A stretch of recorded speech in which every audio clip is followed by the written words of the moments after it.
안녕하십니까. 전세계 계신 CBN 청취자 여러분, 하나님의 말씀으로 사랑과 행복 전하는 CBN 교과방송의 정수 인사드립니다. 안녕하세요, 우현준입니다. 예, 계절의 여왕 5월입니다. 이 코로나 상황 속에서도 여전히 꽃은 피고 새싹은 돋아나고 너무 아름다운 계절인 것 같습니다. 우리 목사님은 5월을 즐기고 계신가요?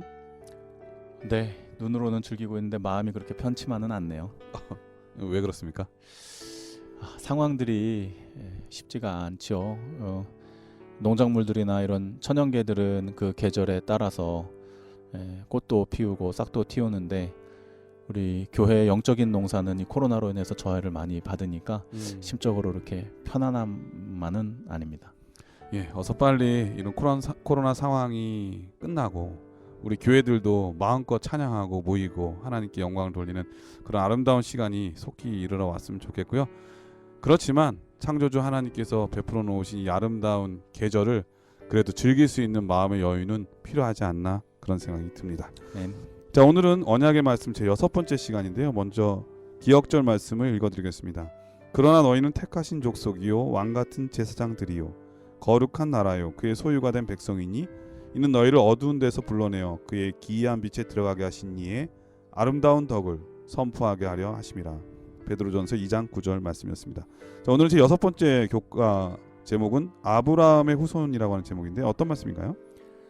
같은 존재라 할지라도 어느 위치에 있느냐에 따라서 그 역할과 책임이 전혀 다르게 사용될 때가 있습니다. 이번 주 교과 서론에서는 평범하나 평범하지 않은 한 시계 이야기가 소개되어 있습니다. 여느 시계와 다를 바 없는 한 작은 시계이지만 그 시계가 한 보석상 쇼윈도에 진열되면서 그 역할이 마을 주민 전체에게 영향을 미치게 되는 이야기죠.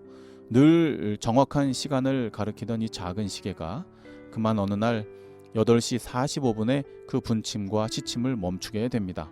그리고 그 후로 이 마을은 혼란을 겪게 되죠. 다들 그 시계를 보며 아직 9시가 되려면 15분이나 남았네 하면서 늑장을 부리다가 많은 사람들이 지각을 하게 되는 일이 벌어지게 된 것입니다. 오늘 교과를 통해 우리는 아브라함의 후손의 정체성을 살펴보고 또 그들에게 맡겨진 역할에 대해서도 공부하게 될 것입니다. 왜 그들이 아브라함의 후손이라고 하는 위치에 놓이게 되었는지, 또 그들이 감당해야 할 역할은 얼마나 중요한 것이었는지를 성경과 교과를 통해 연구하면서 또 그 장본인, 오늘날 이 시대를 위한 아브라함의 후손들이 바로 우리라는 사실을 깨닫고 또 우리에게 맡겨진 사명을 어떻게 능히 감당해 나가야 할지를 깨닫는 은혜의 시간이 되겠습니다. 예, 오늘은 아브라함의 후손을 통해서 그 백성들이 해야 될 역할에 대한 말씀인 것 같습니다. 저도 이제 이 시계와 같은 그런 경험을 하게 되는데 몇 주 전에 말씀을 드렸죠. 제 자동차 연료 게이지가 망가져가지고 항상 가운데 있는 거예요. 연료 게이지가. 그래가지고 길 한가운데서 연료가 없어가지고 쓴 적이 있었는데요. 일단 마음만은 뭐 부유하시겠네요. 네. 항상 그 자리에 있으니까 네. 진짜 그런 줄 알았는데 기능을 잃어버린 거였죠. 그럴 때 낭패를 본 상황이 있었는데 오늘 우리가 해야 될 일을 하지 못할 때 어떠한 일이 일어날까 한번 생각해 보면서 우리의 자신의 정체성, 우리 교회의 정체성을 한번 생각해 볼 수 있는 그런 시간이 됐으면 좋겠습니다. 말씀이 앞서 찬미 듣고 시작합니다. 여기는 말씀의 방송 CBN 코리아입니다.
예, 참미 잘 들었습니다. 1월 소지는 만민 중에서라고 하는 제목인데요. 어떤 말씀인가요? 네, 먼저 주제 성경절 신명기 7장 6절을 목사님 함께 읽어주시기 바랍니다. 너는 여호와 내 하나님의 성민이라. 내 하나님 여호와께서 지상 만민 중에서 너를 자기 기업의 백성으로 택하셨나니. 저는 중학교 시절에 한참 신앙에 대한 궁금증이 폭발하던 시절, 왜 주님께서 우리 민족을 택하지 않으시고 이스라엘 백성을 선민으로 택하셨을까라고 하는 의문을 가진 적이 있었습니다. 공부를 잘하던 한 친구가 저의 궁금증을 풀어주었습니다. 노벨상의 70%에서 80%를 유대인들이 수상한다는 것이죠. 그런데 우리나라 사람은 한 명도 없다는 거고요. 유대인들이 엄청나게 똑똑하기 때문에 주님께서 선민으로 택한 것이다 라고 이야기를 저에게 해주었습니다. 또 좌절감도 느끼셨겠어요. 네, 아주 묘한 설득력이 있는 답변이었습니다. 그러나 목사님께서 말씀하신 대로 은근히 마음의 부하가 차올랐습니다. 기분 안 좋죠. 네, 공부를 더 기분 나빴던 것은 뭐 우리나라 사람이 한 명도 노벨 그 당시에 이제 노미네이트 되거나 위너가 된 적이 없으니까. 네. 뭐 그것도 이제 좀 기분 나쁜 일이었지만은 일단 공부를 잘하는 친구가 저한테 그 얘기하면서 그 뉘앙스가 좀 그랬어요. 넌 안 돼, 뭐 이런. 공부를 잘하던 친구가 마치 자신이 유대인들이 이 똑똑해서 선택을 받은 것처럼 어떤 특별함을 가지고 있는 듯이 의수되면서 얘기를 한 것 때문이었죠. 당시에 반에서 간신히 이제 10등 안쪽을 오고 가던 저에게는 자존감이 상실되는 순간이었습니다. 반에서 10등도 좀 잘하는 건데. 전체 반 학생이 별로 없었어요. 아니 그래도 뭐 11명 정도는 아니었잖아요. 그렇죠. 뭐 언저리였습니다. 아니 학생이 11명 정도는 아니었을 거 아니에요. 네. 어쨌든 다시 본론으로 가야 되겠죠. 예. 네, 그리고 이제 한동안 제가 이제 좀 혼란스러웠어요. 그럼 나같이 이렇게 평범한 사람. 똑똑하지 않고 이렇게 도드라지지 않은 그러한 사람은 과연 주님을 위해 쓰임 받기에 부족한 사람인 것인가에 대한 고민을 했던 기억이 있습니다. 오늘 주제 성경절은 신명기 7장 6절에서는 이스라엘을 성민이라고 칭하면서 심지어 자기 기업의 백성이라고 묘사하시는 주님의 매우 차별적인 발언을 보게 됩니다. 이 히브리 말로 세귤라라고 표현된 기업의 백성은 값진 재산 혹은 특별한 보물이라는 뜻을 가지고 있어요. 그 구절만 보면은 마치 이스라엘이 엄청난 가치를 가지고 있는 자들로서 그 특별함 때문에 선민으로 부름을 받은 것처럼 느껴지게 됩니다. 그러나 사실 역사적으로 볼 때 이스라엘 백성들은 값진 재산 혹은 특별한 보물이라고 지칭될 만큼 가치 있는 구석이 없는 민족이었습니다. 교과책에서도 이스라엘은 위대한 문화나 명성을 누리지도 못한 소수 민족에 불과했다라고 묘사하고 있죠. 사실 생각해보면 중학교 때 공부 잘했던 친구의 발언, 유대인이 대부분이 노벨상을 받을 정도로 똑똑한 민족이 된 이유도 그들이 원래 똑똑해서 선택을 받은 것이 아니라 선택받은 후에 지혜의 근본인 말씀을 암송하고 연구하면서 똑똑해진 것이 사실이거든요. 그것도 있고요. 제가 알기로는 이게 맞는지 모르겠는데 워낙 그 열강들의 고난을 많이 받았잖아요. 그 포로 생활도 오래 하고 그러다 보니까는 싸갖고 다니기에는 너무 힘든 거예요. 짐을 무겁게 갖고 다니는 거. 그래서 그 사람들은 다 머리에 넣었다 하더라고요. 그래야 몸만 가면 되니까. 그래서 이 지식 산업이나 이런 거에 탁월했다. 좀 그런 얘기는 들은 적이 있는데. 어쨌거나 이들이 믿을 만한 얘기만 우리 CBN에서 하셔야 됩니다. 어쨌거나 결론은 이들이 잘나서 선택된 것이 아니라는 것입니다. 선택되어서 그들에게 주어진 복은 누린 적이 있지만 잘나서 선택된 것은 아니라는 것이죠. 그렇다면 왜 그들은 만민 중에서 택함을 받은 자들이 되었을까요? 성경은 다음과 같이 말하고 있습니다. 에스겔 16장 8절입니다. 내가 내 곁으로 지나며 보니 내 때가 사랑스러운 때라. 내 옷으로 너를 덮어 벌거벗은 것을 가리우고 내게 맹세하고 언약하여 너로 내게 속하게 하였었느니라. 나 주 여호와의 말이니라. 이 에스겔 선지자는 출생이 미천한, 그래서 태어나자마자 핏덩이째로 비참하게 버려진 한 아기를 예루살렘으로 묘사하면서 그가 선택받게 된 이유는 그의 어떠함에 있지 아니하고 오직 그를 사랑하시는 여호와의 은혜로 말미암아 선민이 되었다고 말하고 있습니다. 교과는 다음과 같이 요약합니다. 80쪽의 내용입니다. 선택은 오로지 하나님의 주권에 의한 것이다. 그 선택은 다만 하나님의 사랑의 신비에 달려 있다. 이스라엘이 선택된 것은 그들을 위한 여호와의 사랑 덕분이었다. 이스라엘이 선택을 받은 것은 값진 재산이나 특별한 보물로 불릴 만큼 잘나서가 아닙니다. 오히려 다른 이들보다 더 못한 존재였기에 그들을 긍휼히 여기시고 사랑하셔서 그들을 성민으로 또 기업의 백성으로 삼으신 것이죠. 이를 통해 선택이라고 하는 것은 이스라엘의 어떠함을 드러내는 계기가 아니라 오히려 만민 중에서 가장 연약하고 가치 없는 그들을 부르시고 또 사용하시는 우리 주님의 사랑의 품성이 높이 드러나게 되는 사건이 되는 것입니다. 이스라엘이 이 사실을 깨달았다면 얼마나 더 겸손해져야 했을까요? 또 얼마나 더 그들이 선택된 이유와 목적, 즉 우리 주님의 사랑의 품성을 드러내기 위해 그들의 사명에 충실해야 했을까요? 저는 오늘 교과를 통해 제 자신을 돌아보게 됩니다. 나를 부르신 주님, 왜 나를 택하셨을까? 저는 가끔 왜 부족한 저를 이 큰 사역을 감당하는 CBN 코리아 교과 방송에 조력하도록 부르셨을까 고민을 하게 됩니다. 그리고 오늘 이 교과를 통해 그 답을 얻게 되는 것이죠. 가장 연약하고 가치 없는 자라도 사랑하셔서 부르시고 사용하심으로 나의 나됨을 드러내는 것이 아니라 저와 같은 사람이라도 능력을 주시고 은혜로 입히셔서 주님의 사역에 사용하시는 그분의 사랑의 품성을 드러내게 하심이라는 사실을 교과를 통해서 깨닫게 되는 것입니다. 너무 겸손한 거 아니에요? 진심입니다. 하나님의 세큘라라서 그런 거 아니에요? 세큘라? 세큘러. 세큘라가 아니라 세큘라. 세큘러는 네. 세속적인이라고 하는 영어 단어. 예. 영어하고 히브리하고 헷갈려가지고. 네. 네. 그거 조심해야 되겠네요. 아, 네, 그렇네요. 네. 잘못하다가는 세큘라가 되겠어요. 조심해야 될 것 같습니다. 그러니까요. 어쨌든 네. 네. 하나님께서 목사님이시니까 부른 게 아닌가 또 그런 생각이 드는데 겸손하기 때문에 더 부르신 게 아닌가 또 그런 생각도 드네요. 지금만. 아, 네, 더 겸손한 마음으로 섬겨야 되겠다는 다짐을 다시 하게 됩니다. 네. 우리 사도행전 14쪽의 말씀을 함께 보실까요? 하나님께서는 인류에게 당신의 품성을 알리시려고 이스라엘을 택하셨다.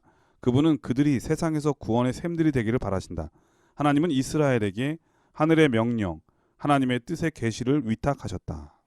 주님께서 이스라엘을 부르신 이유, 또 우리를 부르신 이유는 우리의 잘남을 드러내게 하시기 위함이 아니고 우리와 같은 연약한 자라도 사랑으로 부르시고 세우셔서 사용하시는 우리 주님의 사랑의 품성을 알리기 위해서 선택하셨다라고 증언의 기별은 말씀하고 있습니다.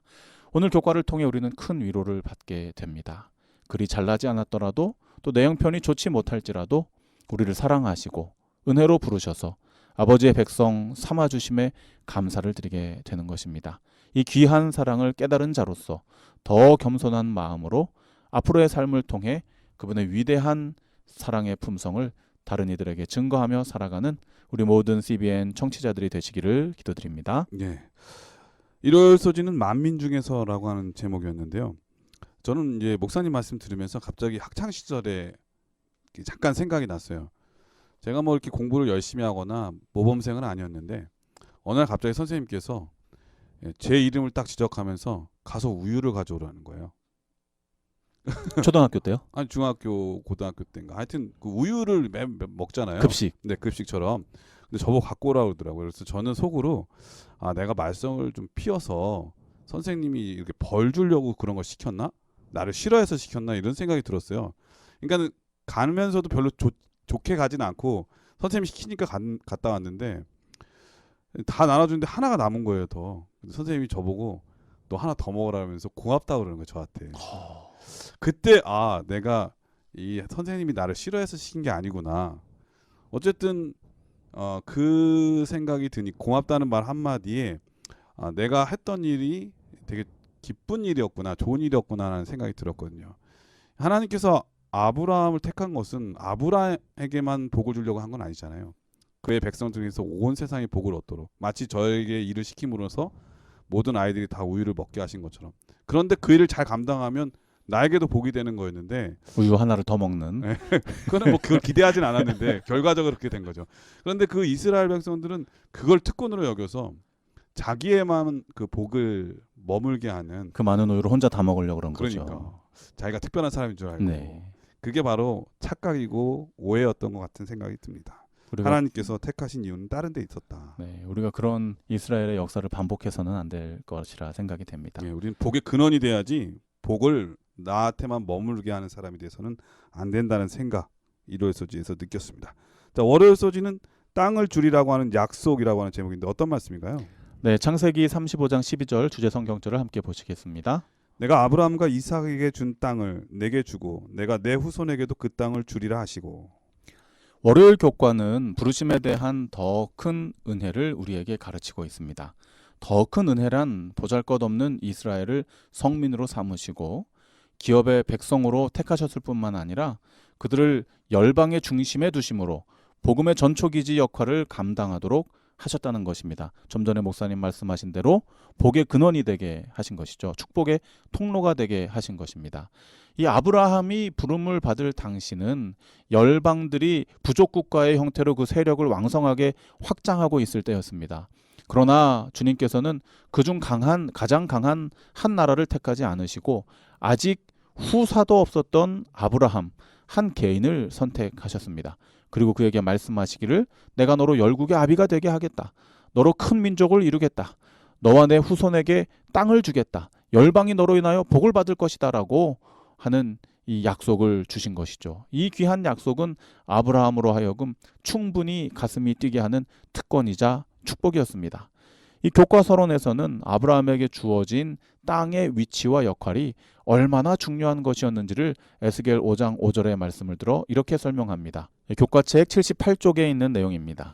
여호와께서 이스라엘을 이방인 가운데 두어 열방으로 둘러 있게 하신 것은 아프리카와 유럽과 아시아의 세 대륙 사이에 위치하게 함으로써 전략적 가교의 위치를 점하게 하신 것이었다. 그들은 세상을 위한 영적인 시계의 역할을 했어야만 했다. 서론에 소개되었던 평범한 작은 시계가 보석상 쇼윈도에 진열되었을 때에 그 위치에 의해 마을 사람들에게 큰 영향력을 끼쳤던 것처럼 평범한 한 개인 그리고 그의 후손들이 주님의 손에 들려 세상의 중심에 위치하게 되므로 온 세상 사람들에게 큰 영적인 영향력을 끼치게 하신 것입니다. 이것이 얼마나 놀라운 은혜요 특권입니까? 네, 목사님 말씀 듣다 보니까 정말 세 대륙의 제일 중심이 바로 이 예루살렘이라는 생각 많이 드네요. 딱 네, 정확한 그렇습니다. 위치네요. 네. 시계탑이 세워진다면 거기다 세워야 될 것 같아요. 네. 근데 하나님께서는 그런 역할을 이스라엘 민족을 통해서 하시도록 그 땅을 주셨는데 이스라엘은 그렇게 했나요? 안타깝게도 그렇게 했던 적보다는 그렇게 하지 못했던 적들이 훨씬 더 많음을 우리가 이스라엘 역사를 통해서 보게 됩니다. 네, 저는 이 월요일 교과를 통해 마지막 시대 남은 교회로 부름을 받은 재림교회와 성도들을 생각해 보게 됩니다. 주님께서는 세상에 이미 기반을 잡고 탄탄하게 형성되어 있던 여러 교단들을 뒤로 하시고 연약한 개인들을 불러내셔서 그들로 새하늘과 새 땅의 언약을 상속하시도록 우리 재림교회를 세우셨습니다. 선택하신 것이죠. 그리고 그들을 통해 만민을 은혜 아래 초청하도록 사명을 주셨습니다. 이것은 마치 부름받은 아브라함이 느꼈던 가슴 뛰는 특권과 축복이 아닐 수 없는 것이죠. 그러나 이 부르심과 특권에는 중요한 조건이 하나 있습니다. 그것은 바로 이것을 순종함으로 받아들여야 한다는 것입니다. 신명기 28장 1절은 우리에게 다음과 같이 말합니다. 내가 내 하나님 여호와의 말씀을 삼가 듣고 내가 오늘날 내게 명하는 그 모든 명령을 지켜 행하면 내 하나님 여호와께서 너를 세계 모든 민족 위에 뛰어나게 하실 것이라. 제가 목회 3년차 때 일입니다. 네. 당시 동해삼육초등학교 교목으로 봉사하던 중 학교를 대표하는 학교 운영위원장을 한 해 역임하게 되었습니다. 제가 어떤 자격이 있거나 특별한 기능이 있어서가 아니라 그냥 평범한 목사가 삼육초등학교 교목으로 발령을 받고 그 위치에 있게 된 이유로 기관을 대표하는 위원장이 된 것입니다. 처음에는 그 자리가 얼마나 엄청난 자리인지를 잘 몰랐습니다. 그렇게 시간이 지나고 연말이 되었을 때 한 초청장을 받게 되었어요. 대통령의 친필이 담겨져 있는 연하장과 함께 한 해 동안 학교 위원장으로 수고해준 이 동해시의 모든 위원장들의 노고를 감사하여서 이 동해시 안에 있는 모든 이 학교 각급 학교의 그 학교 운영위원장들을 위한 만찬을 연다는 것이었습니다. 와우. 저는 그냥 그 만찬이 그저 그런 식사련이 생각하고 또 가봤자 나에게 어울리지 않은 자리가 아닐까 생각하면서 그 초청에 제가 불응을 했어요. 아유, 진짜 좋은 기회였는데. 그때는 몰랐죠. 근데 나중에 알고 보니 그 만찬은 저에게는 평생에 한 번 올까 말까한 매우 귀한 자리라는 것을 알게 되었습니다. 그러니까 거기에 또 엄청나게 중요한 분들도 또 많이 왔을 거고 또 네. 거기에서 좋은 분들을 또 만났다면 학교에 더 큰 도움이 될 수 있었는데 네. 아쉽네요. 네, 값을 주고도 참석할 수 없는 매우 특별한 그 초청의 자리를 제가 불응함으로 네. 거기에 주어져 있는 베네핏을 제가 다 받지를 못한 것이죠. 근데 전 지금 배가 고픈가 봐요. 오히려 뭐가 나왔을까 그게 더 궁금한. 네, 음식도 음식이지만 네, 네. 그렇죠. 대통령의 초청으로 그러니까. 인해서 이 각급 학교의 이 운영위원장들이 모이는 자리였다면 대통령이 베푸신 거니까 뭐 좋은 걸로 베푸셨을 텐데. 네, 상품도 있을 것 같아요. 아, 선물도. 선품을 참 아쉽네요. 네. 지금 와서 후회해봤자. 네, 이 이스라엘에게 주어진 땅에 대한 언약은 그들에게는 매우 특별한 초청과도 같았습니다. 아직 국가로 형성되지도 않은 자격 미달인 자들에게 영토를 허락하신다는 것은 엄청난 특혜인 것이죠. 그러나 이 특권을 누리는데 한 가지 조건이 있었습니다. 그것은 바로 그 초청에 응하는 것이었습니다.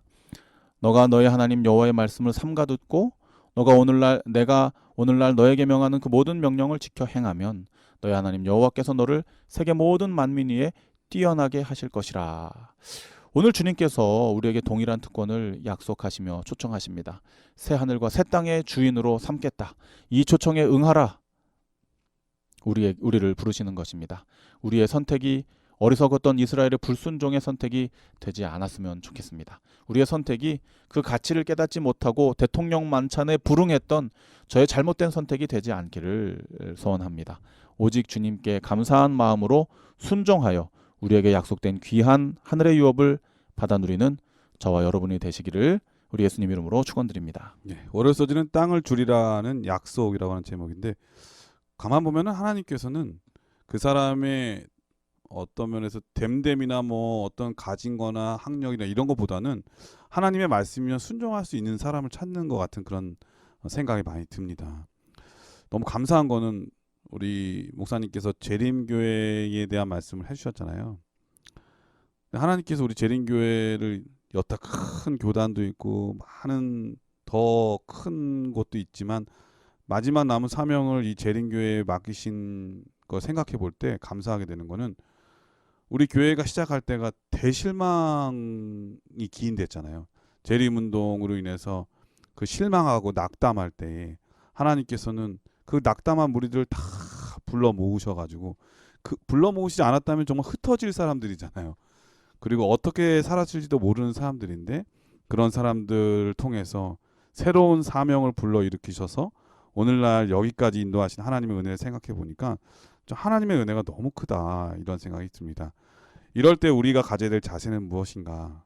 그 복을 헤아려 보면서 앞으로의 일도 하나님께 맡기고 더욱 열심으로 주를 위해 봉사하는 우리가 돼야 되지 않을까 그런 생각이 드네요. 화요일 소지는 이스라엘과 언약이라고 하는 제목인데 어떤 말씀인가요? 예레미야 11장 8절 주제 성경절을 함께 보시겠습니다.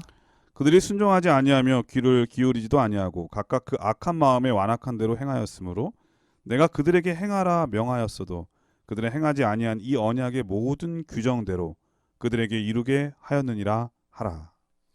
오늘 우리에게 주신 주제 성경절은 정확하게 무엇을 말하고 있는 것일까요? 일단은 이스라엘 백성들이 순종하지 않았다는 것은 명확합니다. 그렇다면 그들이 순종하지 않은 것은 무엇입니까?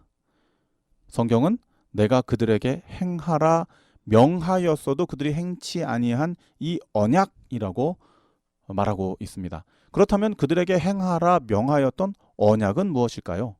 그것은 바로 젖과 꿀이 흐르는 땅을 유업으로 받게 된다는 약속이었습니다. 월요일 교과에서 약속된 바로 그 땅에 대한 약속인 것이죠. 언약인 것이죠.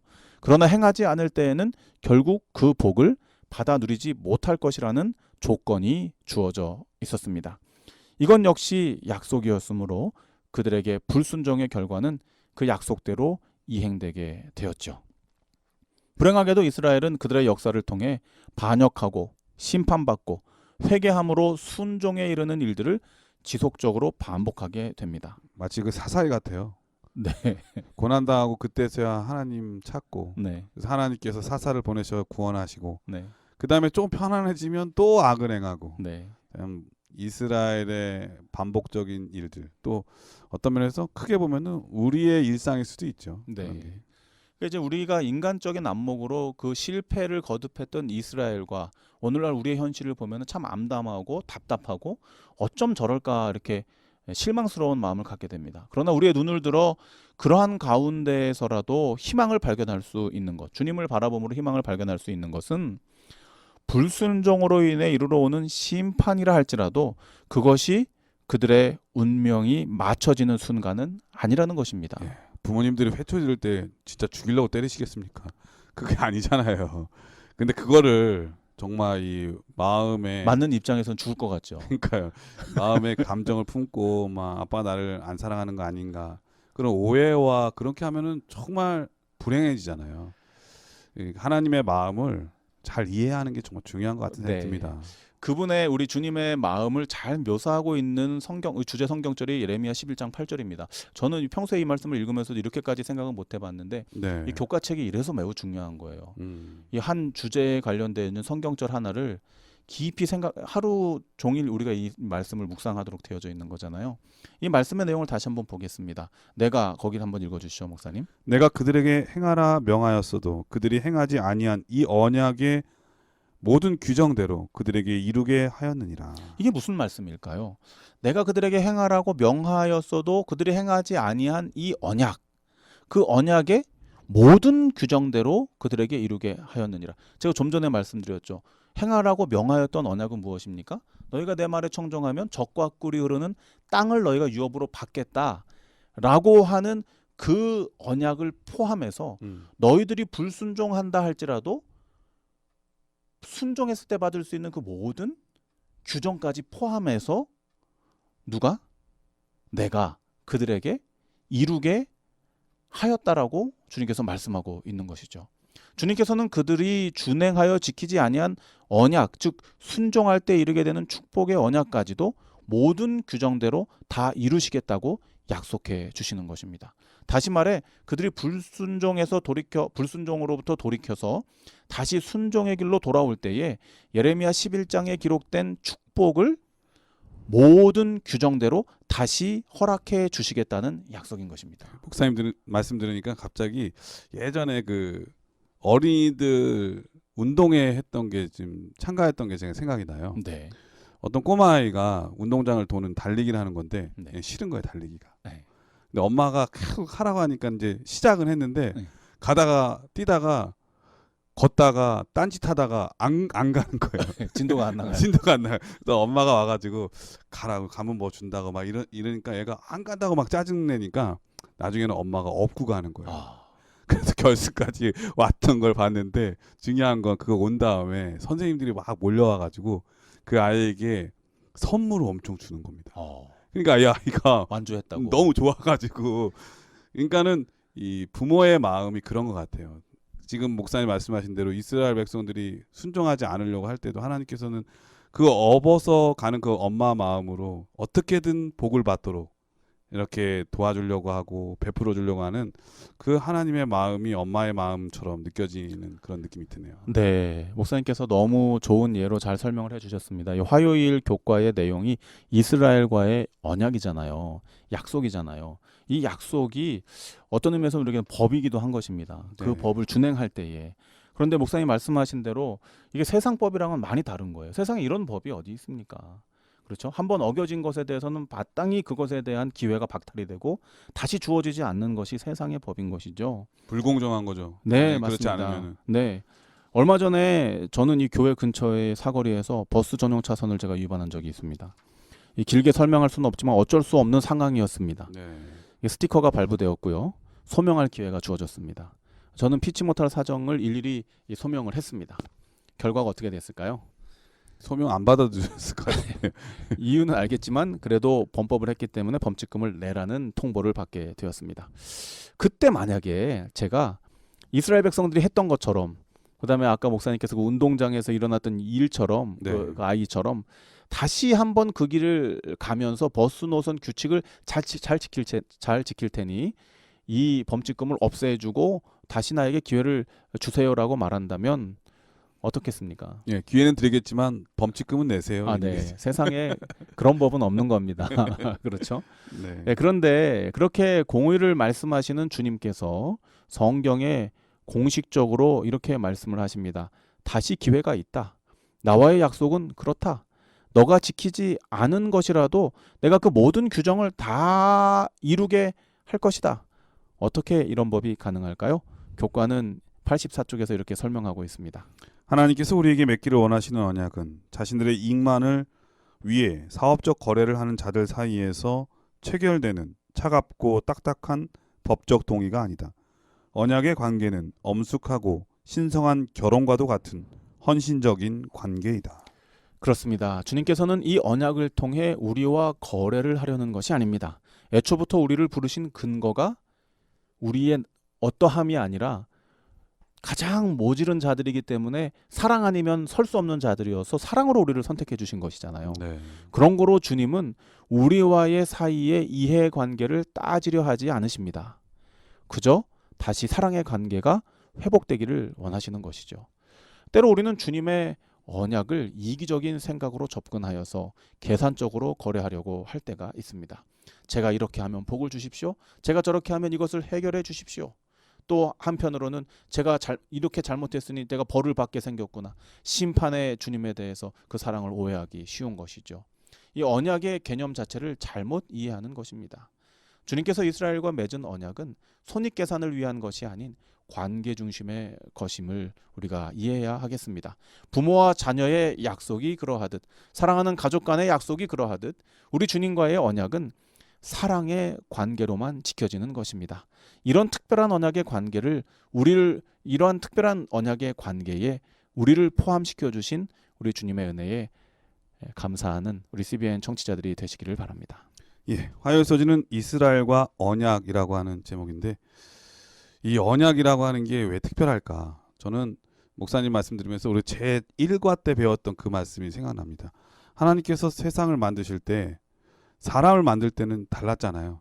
다 직접 말씀하시고 하셨는데 사람을 만들기 전에는 하나님께서 자기 형상 곧 하나님의 형상대로 사람을 창조하시되 남자와 여자를 창조하셨는데 하나님께서 이렇게 협의하는 장면이 나오잖아요. 그래서 탄생한 사람이 바로 언약의 사람 아니겠습니까? 우리가 마치 누군가의 자녀인 것처럼 또 우리도 우리의 자녀를 낳았을 때 그 느끼는 특별함, 이게 언약이라고 하는 것인데 이 세상은 거래와 거래. 그래서 한 사람이 잘못하거나 파괴하게 되면은 깨지고 마는데 부모님은 자식들이 잘못해도 언약을 깨려고 하지 않고 어떻게 하면 돌이키게 할까, 어떻게 하면 더 복을 받게 할까 이렇게 마음 애쓰시는 그런 것처럼 하나님의 마음을 느낄 수 있는 화요일 소지가 아니었나 그런 생각이 듭니다. 하나님께서는 여전히 여러분들을 사랑하시고 또 여전히 우리를 돌보고 계신다고 하는 사실 잊지 마시기를 바라겠습니다. 자, 그럼 여기서 찬미한 곡 들으시고 계속해서 수요일 목요일 소지를 공부하도록 하겠습니다. 여기는 말씀의 방송 CBN 코리아입니다.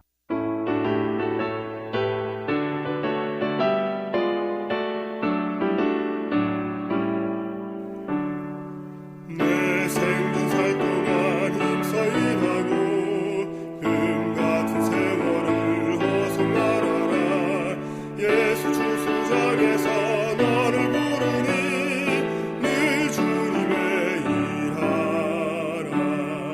일해야 할 때 일하라.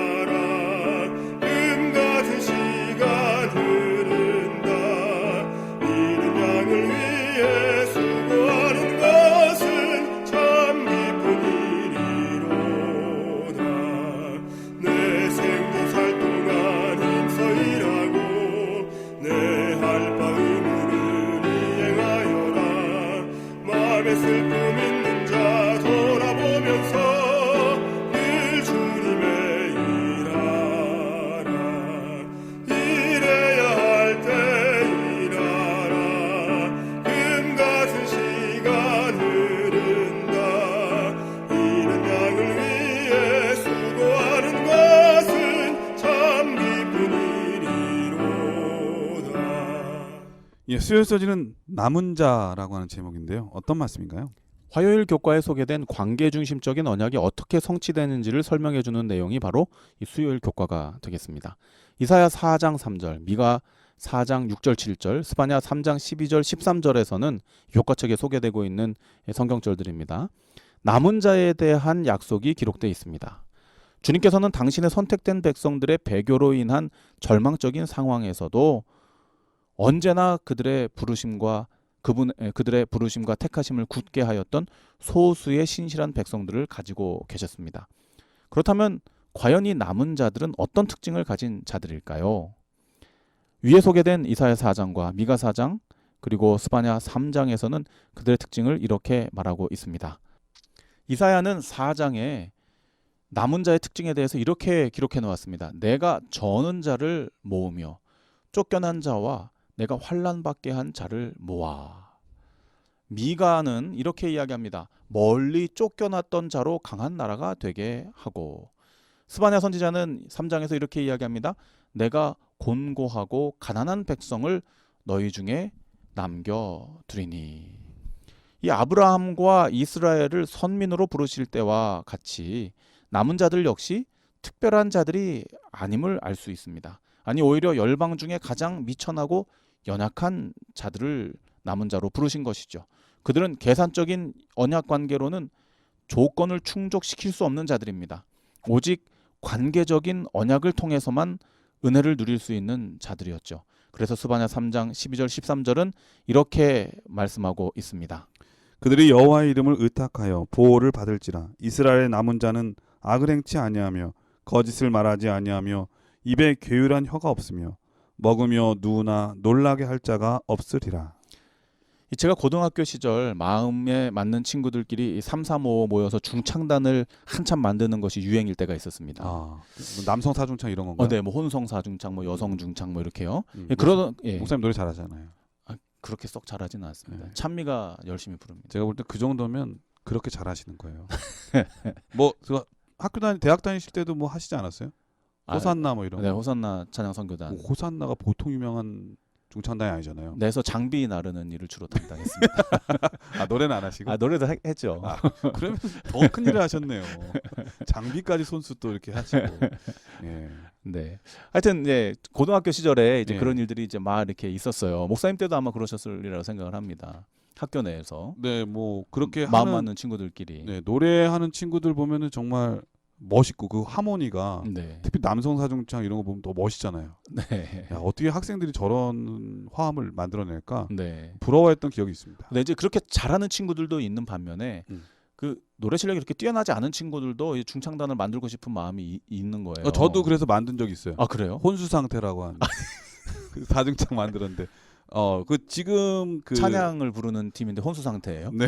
근데 우리가 너무 못해가지고 이게 악보를 볼 줄 모르고 근데 그 중에 한 친구가 지금 괌에서 목회하는 우리 정구영 목사님 이름 밝혀도 되잖아요. 좋은 이름이니까. 네. 이분이 워낙 노래를 잘하시는 분이시거든요. 그런데 이제 저같이 노래 못하는 나머지 3명 친구들을 데리고 와가지고 일일이 가르쳐주면서 네. 해가지고 노래 하나를 한 달 연습하고 그렇게 해서 불렀던 기억이 있어요. 혼수 상태 갈 때까지 네, 연습을 그러니까, 하는 거군요. 네. 그러니까 어떨 때는 악보를 볼 줄 몰라가지고 네. 그리고 또 악보를 본다고 해도 그 소리가 안 나는 거예요. 네. 이렇게 음을 눌러주긴 하는데 네.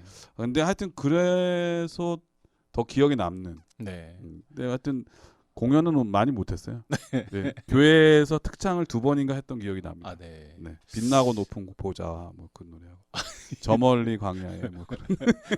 어쨌든 목사님 얘기를 해야 되는데 갑자기 제 얘기를 계속 말씀하시죠. 혼수 상태 실력까지는 아니지만 하여튼 이제 친구들 무리 중에도 그렇게 이제 실력이 뛰어나지 않은 친구들끼리 의욕을 가지고 모여서 팀을 하나 만들었어요. 네. 그리고 이제 너네는 이름이 뭐니? 이제 서로 이름도 이제 그럴싸한 이름들을 막 붙이잖아요. 너네 이름이 뭐니? 그랬더니 이제 랩넌트라고 지었다는 거예요. 랩넌트 유명한 중창단 아닙니까? 이제 그 이미테이션 한 거겠죠. 그런 거예요. 네. 네. 그 중창단이 그 중창단 아닙니다. 그렇군요. 네. 랩넌트라고 하는 이름을 딱 지었다는 거예요. 그 당시에 우리는 이게 이제 생소하니까 이게 무슨 뜻이냐 그랬더니 이게 남은 자손이라고 하는 뜻이라는 거예요. 랩넌트가. 네. 엄청 그럴싸하고 멋있어 보이잖아요. 그래서 이제 생각하기를 그들의 실력에 비해 너무 근사한 이름이 아닌가.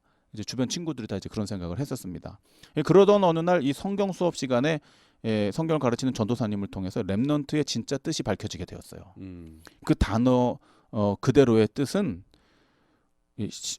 이 성경을 보는, 그다음에 우리가 이제 남은 자손이라고 지칭하는 자들로서는 이것이 남은 자손, 끝까지 의리를 지키고 남아 있고 이런 어떤 사명감에 불타는 그런 것으로 느껴지잖아요. 네. 그런데 원래 그 단어의 뜻은 어디에 쓰이냐면은 목사님께서도 아시다시피 찌꺼기예요.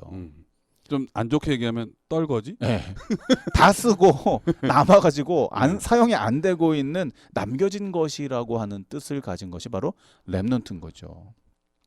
그 후로 그 친구들이 이제 어떻게 불렸냐 하면은 이제 직구준 친구들이 그들을 렘넌트 중창단이라고 안 부르고 찌끄러기 중창단이라고 부르면서 놀려댔던 기억이 있습니다. 근데 네. 그 찌끄러기가 네. 아름다운 찬양을 통해서 하모니를 만들어낼 때 그 놀라움과 충격은 더 컸겠네요. 기억이 없습니다. 그래서 지금 이렇게 목사님도 되시고 그 덕분에 호산나도 들어간 거 아니에요? 사실? 제가 렘넌트는 아니었어요. 그렇습니까? 네.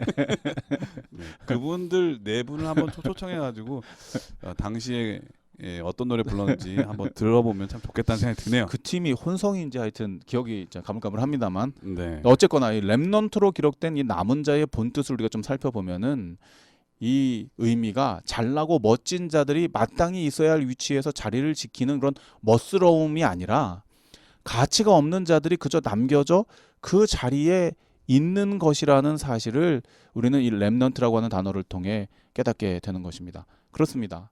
성경에서 말하는 남은 자는 우리가 좀 전에 성경을 통해서 확인했듯이 저는 자, 멀리 쫓겨난 자, 환난받게 한 자, 그리고 곤고하고 가난한 백성들이 남은 자라고 이야기하고 있습니다. 주님의 은혜 아니면 선택받을 수 없는 자들이 바로 남은 자라는 것이죠. 그런 거로 남은 자들은 나의 나됨을 주장할 수 없는 자들입니다. 그저 사랑을 바탕으로 한 관계 중심의 언약에만 의지하게 되는, 그 언약으로만 세워질 수 있는 자들인 것입니다. 그 사랑에 반응하여서 악을 행치 아니하며 거짓을 말하지 아니하며 입에 괴유란 말을 담지 않는 순종의 삶을 살아가야만 하는 자들이 바로 남은 자들인 것이죠. 주님께서는 세상에서 잘 나가는 자들이 아닌 세상으로는 부족한 자들이라도 언약에 충실하여 주님과의 관계를 지켜나가는 소수의 무리들이 바로 성민이요 기업의 백성이라고 말씀하십니다. 이런 자들이 주님께는 값진 재물이요 특별한 보물이라고 칭하시는 것입니다.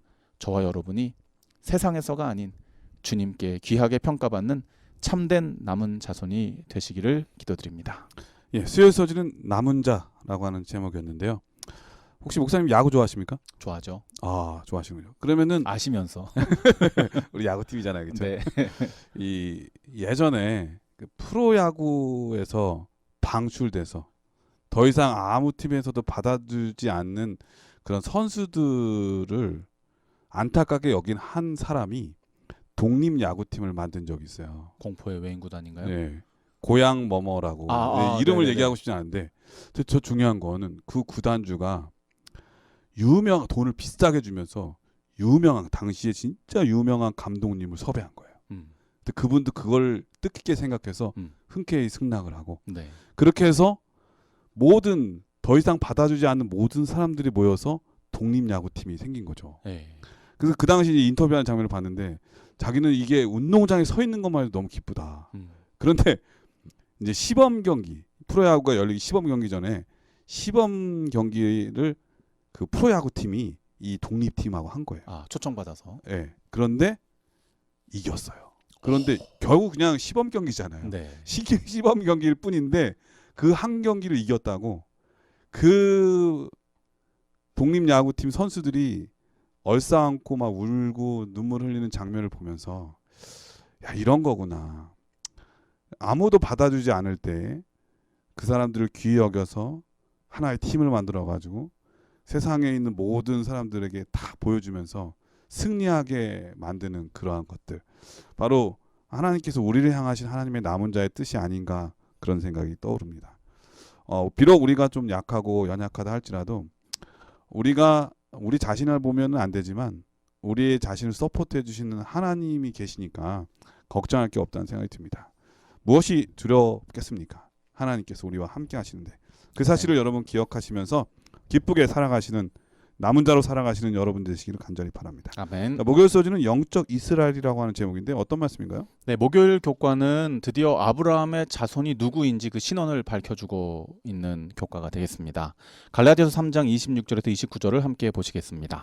너희가 다 믿음으로 말미암아 그리스도 예수 안에서 하나님의 아들이 되었으니 누구든지 그리스도와 합하여 침례를 받은 자는 그리스도로 옷 입었느니라. 너희는 유대인이나 헬라인이나 종이나 자주자나 남자나 여자 없이 다 그리스도 예수 안에서 하나이니라. 너희가 그리스도께 속한 자면 곧 아브라함의 자손이요 약속대로 유업을 이을 자니라. 언약의 본체 되시는 그리스도 안에 있으면 누구든지 아브라함의 자손이요 약속대로 유업을 이을 자가 된다고 성경은 말씀하고 있습니다. 놀랍지 않습니까? 분명한 사실은 유대인이나 헬라인이나 종이나 자주자나 남자나 여자나 모두 자기 자신의 어떤 장점이나 특징으로 언약의 백성이 되는 것이 아니라는 것이죠. 모두가 누구든지 다 그리스도 예수의 은혜로만 언약의 대상이 될 수 있다는 것입니다. 그런 거로 영적 이스라엘로 자처하는 재림 성도들은 오직 그리스도의 은혜만을 주장하는 삶을 살아야 되겠죠. 가치 없는 찌꺼기 같은 우리들을 은혜로 불러주시고 약속의 백성으로 세워주셔서 주님의 사랑의 품성을 높이 자랑하게 하셨다는 그 사실을 잊지 말고 살아야 하는 것입니다. 이스라엘 백성들이 밟았던 실패의 전철을 우리의 삶에서는 반복하지 말아야 하겠습니다.